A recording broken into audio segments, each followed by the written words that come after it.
Tens of thousands of people wearing red surrounded the White House on Saturday, carrying a 2-mile-long banner bearing the names of over 40,000 Palestinians killed by Israel in the last 8 months.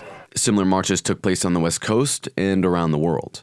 The protesters wore red to symbolize the red line that Joe Biden declared in an interview when he said that the U.S. would stop sending weapons to Israel if they invaded Rafah. Since that interview, there have been 4 separate Israeli massacres in Rafah, and the U.S. has not only continued to send weapons to Israel, they also coordinated with Israel to stage a raid into Nusayrat refugee camp, which killed over 270 Palestinians, and had them use the floating pier they built in Gaza, which they said was for delivering humanitarian aid.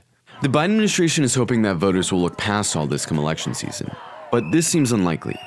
According to recent polling data, 61% of Americans no longer want the U.S. sending weapons or supplies to Israel. For Americans under 30, that number jumps to a whopping 77%. Biden's support among Arab American voters, who tend to live in key battleground states, is currently just under 20%, a staggering 40% lower than the 60% of Arab American voters that voted for him in the 2020 election. Polls of black voters showed that 1 in 6 was considering withholding their vote for Biden as a form of protest.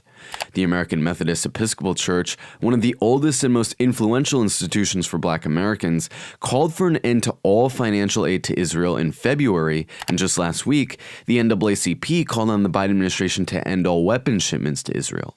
All of this has brought Joe Biden's approval rating to the lowest point of his presidency. With Israel facing war crimes tribunals in multiple international courts, and countries around the world moving to distance themselves from Israel or sever ties entirely, Joe Biden now finds himself completely alone in his full-throated defense of this international pariah state, while he faces off against an unprecedented mass movement for Palestine that's pledged only to deepen its commitment.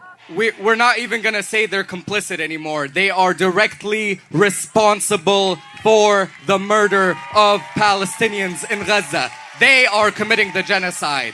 It's not just Zionism. It's not just the Zionists. It's this empire here. It's this country here. What we've done so far has been historic. I never thought in my lifetime that I would see a Palestinian movement this strong. But we still need to do more. Having lost the battle over public opinion, some politicians have resorted to slander to try to scare people away from the movement and get it shut down. Senator Tom Cotton called on the Department of Justice to investigate the protest at the White House, trying to associate the movement with terrorism. The desperation in the ruling class is a reflection of their fear and a testament to the effectiveness of the movement. Biden says that he wants a permanent ceasefire. These people here in red, the movement for Palestine, has forced him to admit that as the President of the United States, he has no other option but to say that he wants a ceasefire. We did that.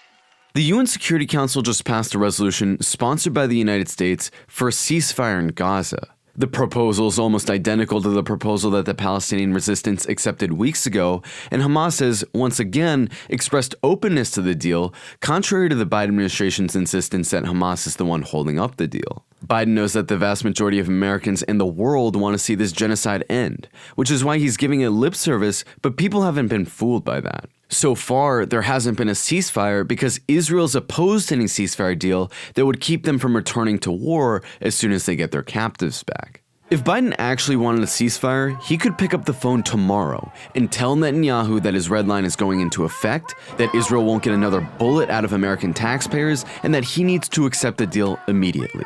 The protest ended with a people's tribunal, where a panel of lawyers and experts put together a detailed legal case against Biden, Netanyahu, Yoav Gallant, Lloyd Austin, and Antony Blinken for their crimes against humanity. After reading hours of testimony from people in Gaza, the panel found these 5 guilty on all charges. It's a stark reminder that while Biden tries to posture as the peacemaker 8 months into his own genocide, for millions of people, Joe Biden's legacy was sealed a long time ago. Israel's actions and words have become their own undoing, their own confession of guilt. We have spent hours together here, and yet we know that we have only scratched the surface of the charges that we could find Israel and the U.S. guilty of perpetrating. Israel's actions are a stain on humanity. Our freedom is intertwined with Palestinian freedom, because those that oppress and fund their death are the same bodies that steal our taxes to fund injustice abroad. We are unafraid and unrelenting. We will continue to fight, continue to disrupt, continue to agitate until total and complete liberation for all oppressed peoples.